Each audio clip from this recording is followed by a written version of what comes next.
I'm starting off my day out here at the job site where I'm building my house next to Flair. Getting ready to meet Chad the dirt guy. He's getting things backfilled. Looks like he's pretty much got it all done. I have a few more things I need to go over with him, so let's go out and start talking to Chad.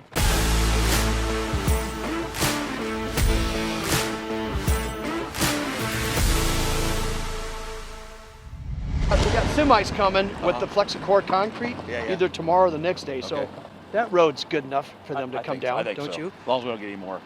Yeah. And I think weather. Nice. Yeah, and now it's just getting greasy and muddy. Yeah. I mean, this is good winter weather. Yeah. Now, they were able to pull ahead and back down in there, wouldn't you think? We should be able to. Where are you getting the dirt from? Where? We got the dirt over there. Oh, really? You just went over there, dug a hole in your bank, made more backyard for you over there. Oh, man.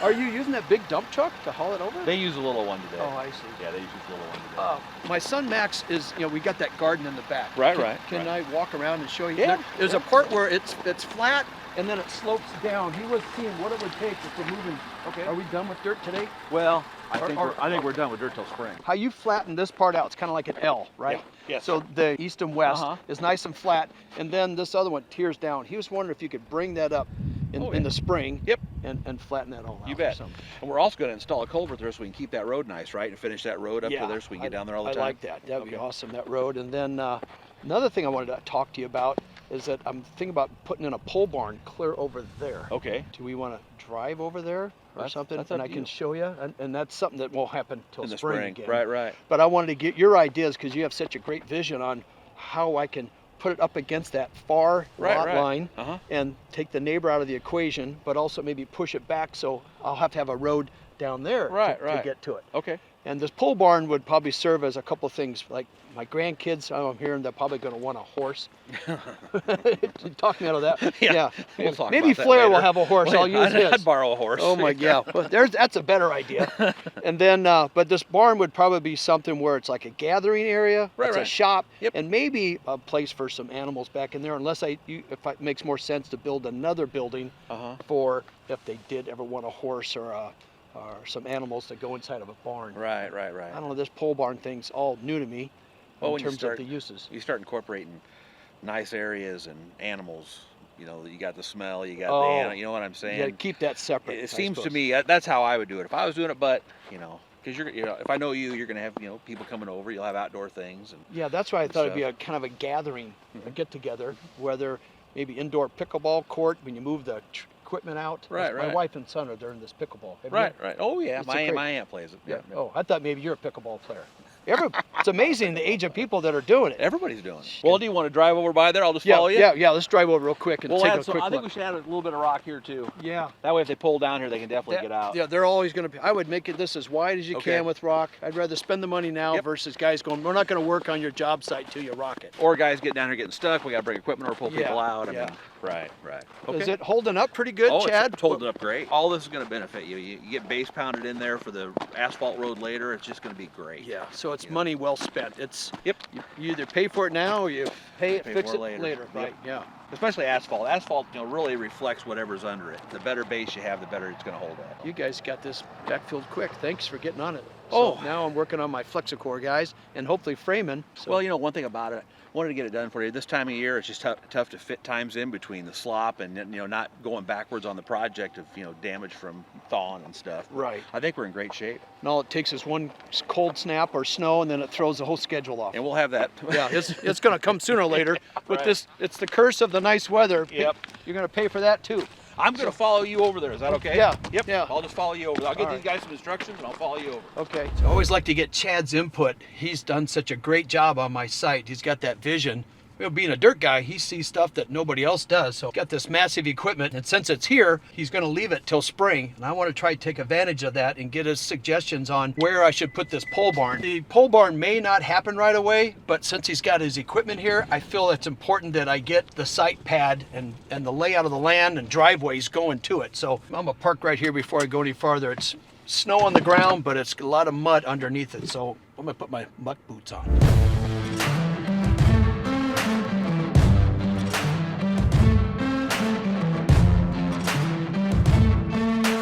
I have a question with this hill. What do you have in mind on how that will get kind of cleaned up, or? Well, what I'll probably do is take it clear to your property line. Uh-huh. I'll start back there a ways and just wrap this thing right into the bank. Oh. We'll have a steep slope situation here, but you can put some grasses, some rocks, some no maintenance kind of landscaping thing there, and it'll kind of just take care of itself. That's what we want, just nothing you have to mow. Yeah, but it'll really open this up for whatever you want to do here. Oh, nice, because this is probably was going to help with my idea on where to put this pole barn. Will we kind of keep this here, these trees, or Whatever you want to do. Okay. Yeah, this is that whole build as we go, and take the imagination out of the property, while we're constructing. I like the trees as a barrier from the neighbors, right? Maybe this will allow me to drive around, because if my main house is over there, I want to be able to see where that snow, but if I could either come right down through these trees, leave some of this, I don't know, or come around.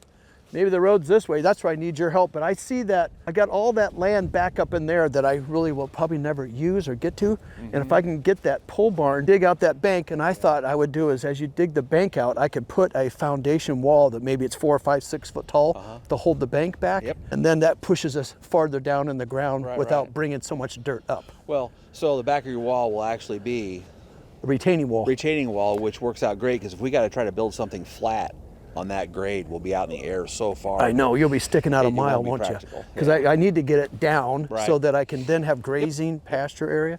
So I'm thinking that right then, right? Yep, you're thinking that right. Yeah, yeah. The more of that you do, the better off. The bigger that wall is, the taller that wall is, the better off you're going to be.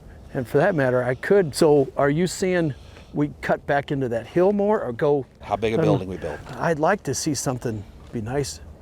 Don't you think it needs to be at least? You never build them big enough. Yeah, I know. That's mine's 12,000 square feet, and I can see the 12,000. I thought you said 1,200. 12,000. Mine's 12,000. Well, you got supersized equipment. Do you don't park them in there, do you? No, I don't. Oh, okay. What if I was thinking like at least 100, maybe 100 foot long? I think you're going to be better off. Sorry to interrupt you. I think we're going to be better off maybe saying no farther up than this. Okay. Trying to be down there, just for the way that lays. So you take that part of that, what you're cutting out of there, and you move it down the hill. So you got some stuff in front. I wouldn't have any problem. I would like that the one that's shooting down the hill, if that's sticking out of the ground a ways, so it looks like that's where the end of the building, the playroom would be, the party room. So it feels like you're at the end of a house, and then all the other equipment is back. And maybe I cut that out, and that's the parking area for my trailers. That's so I don't see it. So you don't see them. Yeah. And then that end, leave it as natural as you can with some big windows, big glass in it, so you still have some of this view. Yeah. And you don't have, it doesn't look like a construction site. Yeah, right. That's what I meant. Okay, good. I'm gonna start designing some of that. We're thinking that's gonna be kind of a spring thing then. See if I can put this deal together and try to find some discounts. But also I need to be creative juices in my mind. Now I know how it's laying out. Now I can start designing the structure. Right. And see how it fits. So okay.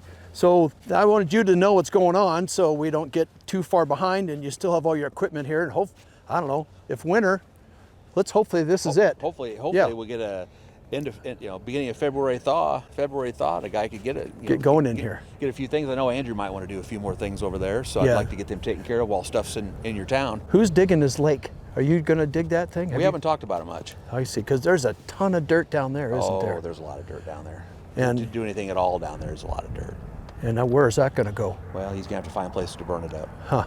You know. All right. And we really can't cut through his property with that ditch of mine. You guys, if you're hauling it, you almost have to go up around these roads. No, we can cut through there. Can you cut through there? As long as everybody knew it was, as long as everybody was okay with it happening, those trucks can go anywhere. Oh, that'd be kind of nice, having a little cut-through area. Then I can have access to his lake when he gets it all done. I don't have to sneak back there. For the neighbors, we need to be sharing this stuff, He moves in, my goal is April 1st. Yeah, so he told me the other day he's got to be out, and I have was 90 days. Well, now we're in the middle of January, so the meter's running. You're 70 days? Yeah, 70 some days out. So it's going to get crazy here real soon. Once the painters get done, then I can start bringing everybody in. Yeah. But that's the hard part. The one-dimensional job with one guy on the job site. So right now we have tile guys in there, we have trim guys in there, we have the cabinet guys, but all those guys are done. Painters start, matter of fact, tomorrow. All right, I'm you good then? Head back. Yeah, thanks for meeting me out here and getting you're great about getting stuff done. No, you've done a fantastic job with all that. I'm so excited, and the way this has turned out, because this was just a big sloping hill that Andrew goes, I don't know what you're going to build out there. You got to get a hold of Chad. He made it all happen. We come out while we got all this nice cover and moisture, maybe we get rid of some of these piles. Oh, burn? Burn. Oh, yeah. Where your wife My will be. wife wants to be a part. She wants to throw the match in there. Well, Oh, yeah. We got the kind of weather conditions where it'd be safe to do that, so maybe we should do that maybe next week. Okay. Get together. Will you call for the permits for that, the burn Yeah, permits? I'll do all that. Okay. Yep. Yeah, just let us know. And We'll I'll be on here. site for that myself. Okay. And all that. Perfect. Well, that'll be a good video. That'll be a good video. Burning these huge wood piles. So my wife's a little crazy. She wants to burn stuff, and I need Chad here to watch her because she's dangerous.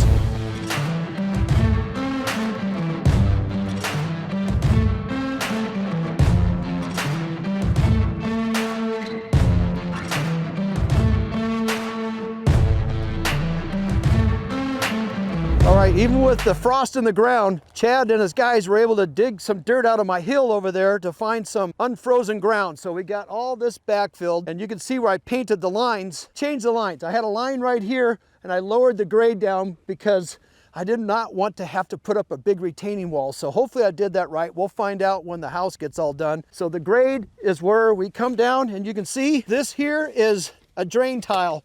So on a walkout foundation, we take all the water that gets in here, it'll hit this is called a little tail.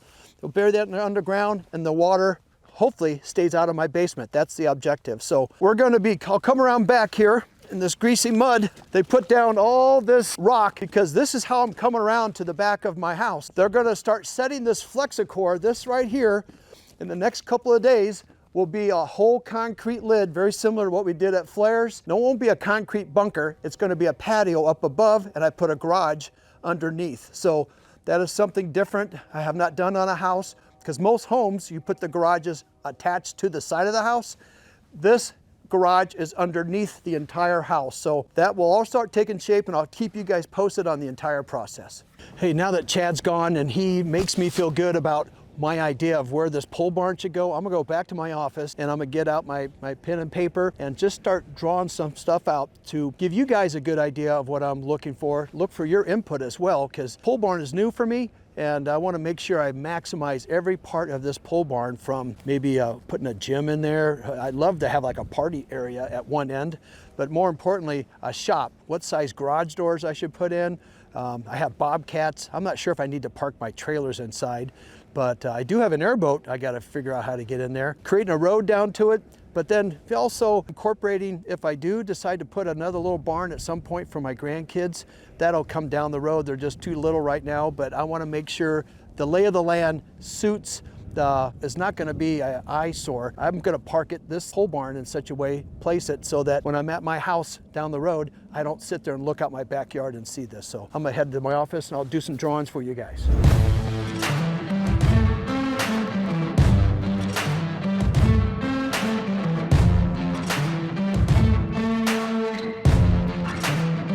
Hey guys, I wanted to take the time to come back to the office and walk through the site that I bought from FLAIR, the 20 acres, which I've divided into two 10-acre parcels.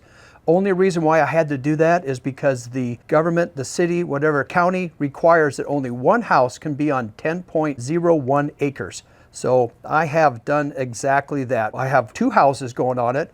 One is right here on the screen, is you can see I'm gonna draw, oop, that's a fat line. That is going to be where my main house is going to go. I'm sorry, this is where the guest house, I'm calling it a guest house. It's something that we're building first, and then most likely my kids will move there. They'll start paying rent. They're gonna do some farming, and that's the whole idea behind this. I wanted the family to come together, and this is a great opportunity as I get older in life, and now I have grandkids and kids. If I can find a way that we can all stay together and work together, but yet have separation. So we have two houses, quite a bit of space apart. So this first house sits right here. You can see here's FLAIR'S house.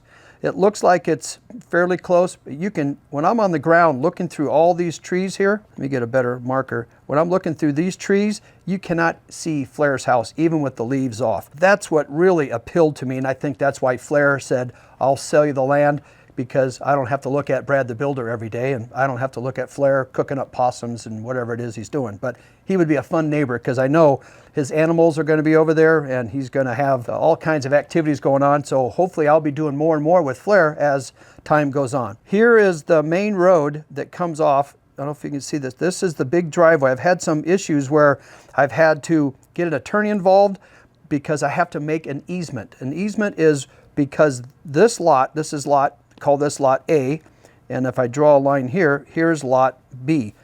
B is where the main house is going to go, but I need this main driveway right here is what cuts across A, which then goes to B. Even though I own both of them, the utility companies want this easement because they want to be able to have access through this driveway to get power to both houses. A little more maybe information what you want to know, but sometimes it looks real easy, but there's a lot of stuff that goes on behind the scenes to make this project get off the ground. So we are already at the foundation stage, and we have FlexiCore coming tomorrow. But let me show you what this house is going to look like, the first house, and then I'll show you what the second house is going to look like as well. I have color elevations and floor plans. So let me switch over to the elevations to give you a sense of what this is going to look like once we get all done. Okay guys, so here is what the front elevation is going to look like. And what I like about this is that you don't see any garages, which is very rare that you can hide the garages, and these are from behind the house. So my driveway is going to go around here, and this section right here, that's where all the FlexiCore is going to be set, which will create a outdoor patio. It'll be elevated.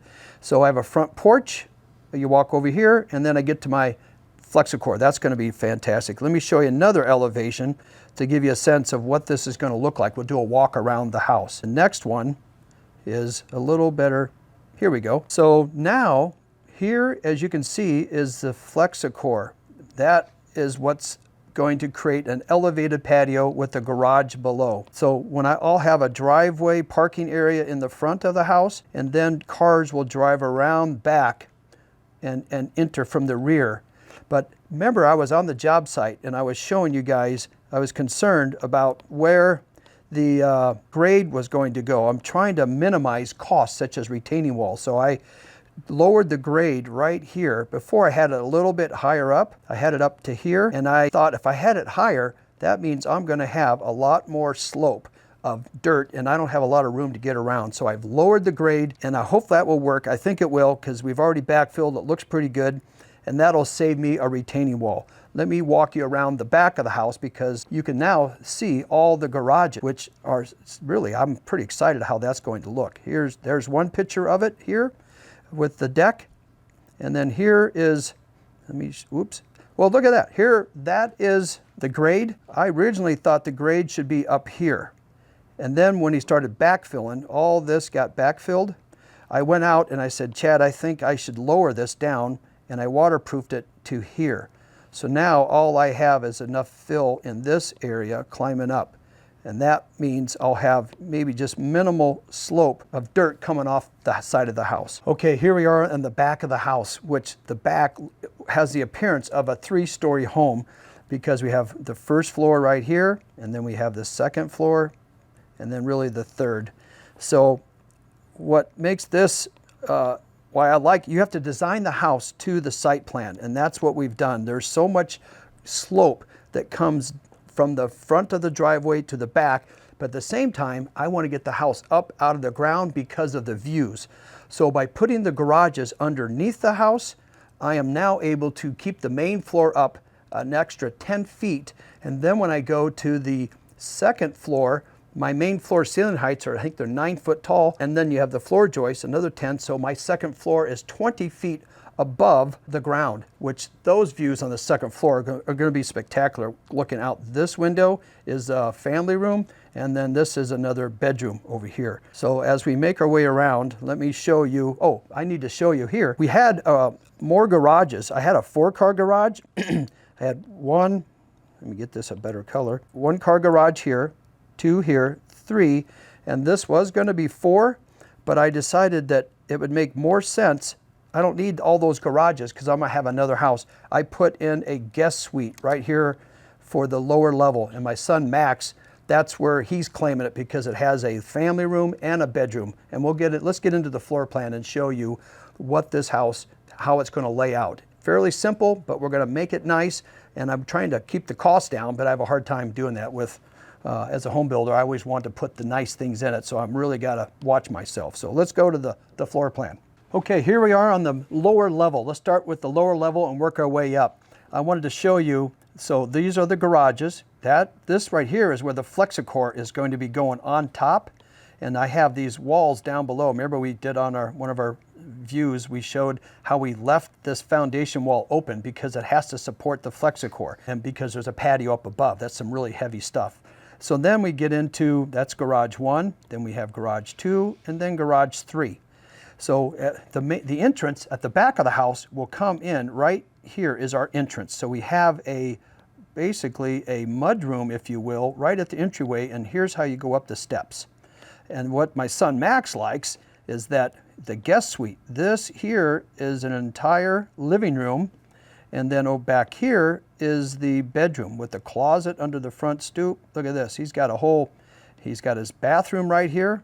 It's with the full shower. He's got his bedroom, and the plan shows a sliding glass door here. I'm taking that out, and I'm putting the sliding glass door on this wall right here. That way he can have a patio off to the side, total opposite from this patio over here. When you're doing empty nester style houses and extended family, the whole idea is to keep people apart. Back in the day when you have young families, you wanted the 2-story, all the kids together. But now as the kids grow up and they're leaving the home and you're trying to trick them to come back, everybody has to have separation, and that's what we've done with this plan. So the lower level has garages, and we also have this living room, but check this out. Under the whole front porch, I went ahead and excavated it, and all this is outside the house, but I did like I did at FLAIR'S. This is the gun safe. There's going to be a vault door right here's a gun safe, and I've opened all this up. I left this all open like this, so now I have extension from my garage where I can store stuff in here. So you can never have enough storage. Having a gun safe underneath the front stoop, it's all concrete. I think that's gonna be great. Now I gotta figure out, hopefully I can find a way to get a deal on a gun vault door. So let's go upstairs. Let me show you that real quick. All right, so here we are this is the main floor. So we're on the main floor of the house. When you drive up to the front door, this is, you're on the main grade. You can have a parking area right in the front, come into the front entry right here, and the entryway is definitely defined. I don't like to walk into a laundry room. I don't want to walk into a kitchen. So we're walking into its own area, and then you'll have off to this side a supersized laundry room, or what we might call a mud room, right off the entryway. So that functions really nice. Then you make the turn, and I've created, this is one big room right here, and it has a vaulted ceiling. Remember, like we're doing at FLAIR'S, this is vaulted, which these would become beams.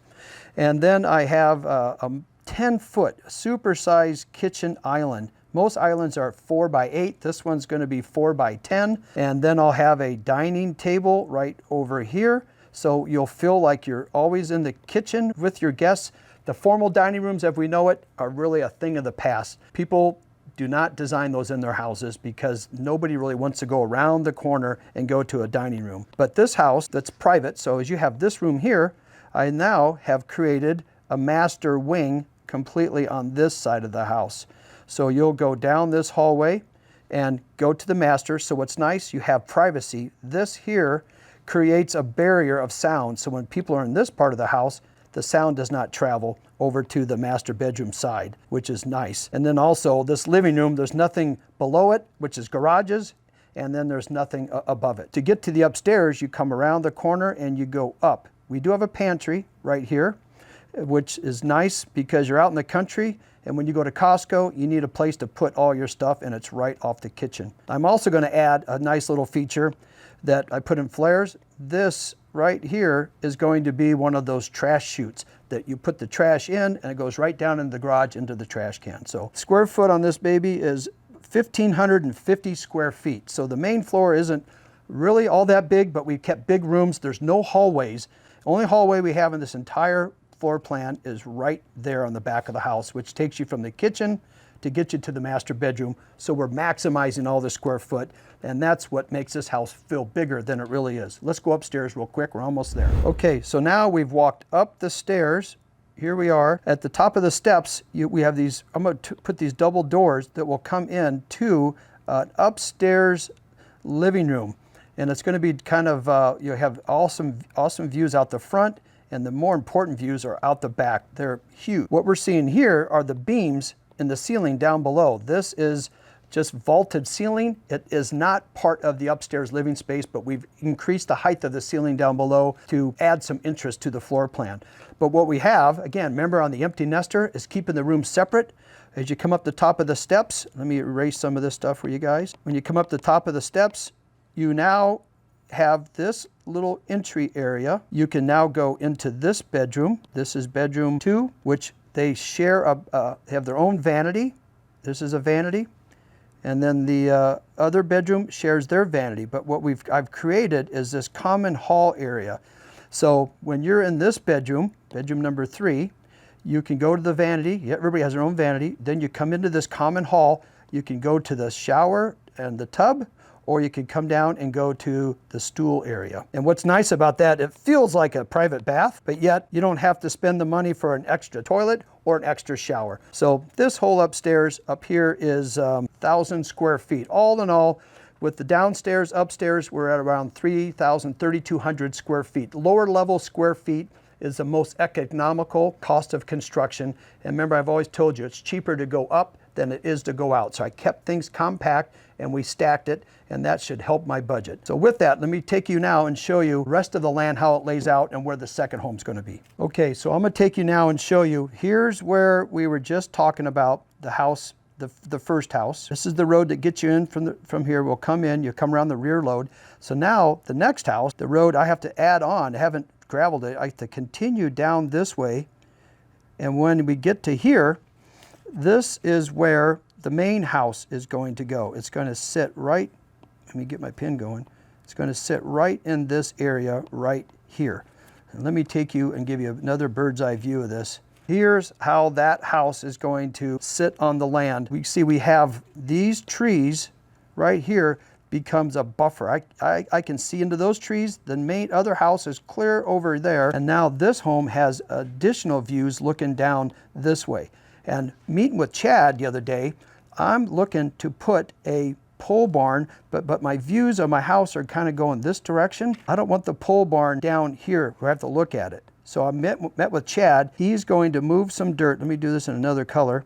He's going to move some dirt and we're going to park it right back in here. So now I can continue this road.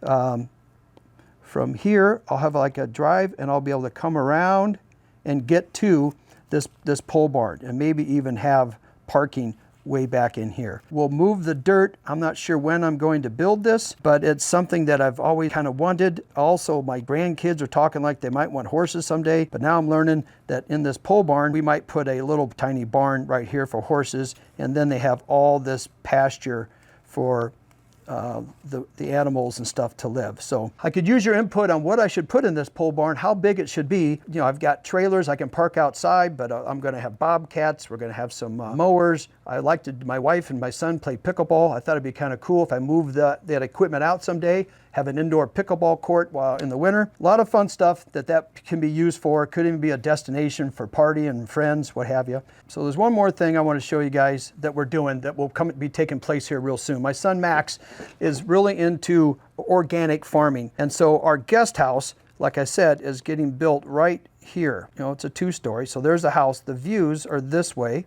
He has already ordered, is called a high tunnel, and it's going to be for his enclosed garden. Hold on here, let me get this. So inside, what we're gonna have to do, we're gonna be building what we call like a high tunnel, and it's got an arch roof to it, and it goes back. This is all enclosed greenhouse is what it's going to be. And that's gonna be built here, hopefully in the next couple weeks. And then out here is where, we won't be able to see it from the house, is where he's gonna be planting more vegetation and growing. This will be his farm plot, his greenhouse down here. The main house we'll see over the top. So it's going to be, that's the part of the working farm, called a farm. Farm should be more than 20 acres, but he's going to be doing a great job and selling organic stuff. Hopefully, if you guys are interested, it's something that him and Nate and Max, they're also going to be doing chickens. This will be something that I'll be able to hang out and work out with these guys. There's a lot to look at. I'll keep giving you more information as we go along. I'm going to be explaining every detail of the construction, but this was the floor plan. Hopefully you can wrap your brain around it. It's always difficult looking at blueprints, but we'll have some color elevations coming, but also we'll be framing here in the next week, and the house will start taking shape, and I'll keep you guys abreast of everything that goes on from start to finish. So just two more things. I really appreciate you always watching Brad the Builder. And what I did notice is that 60% of you that are watching have not subscribed. So hit that subscribe button and also ring that bell, because that bell will let you know when we post, which we do every Thursday and Sunday. And I want to make sure you guys are up to date on what we're doing. But get this, I have Brad the Builder merchandise, and I have not been doing very good a job about letting you guys know about it. We have 3 different styles of hat, same style, different colors. Got the black one. I wear all these. And then we have black shirts with Brad the Builder on the back. And then we always have the Archistructure, my construction company, on the front. So we have black and gray. So guys, make sure you check that link in the description below. It takes you right to the merchandise. I really appreciate all you guys do. I'm really having a great time doing this, and I love hearing from you. So please make comments. I'm Brad the Builder, and I'll see you guys next time.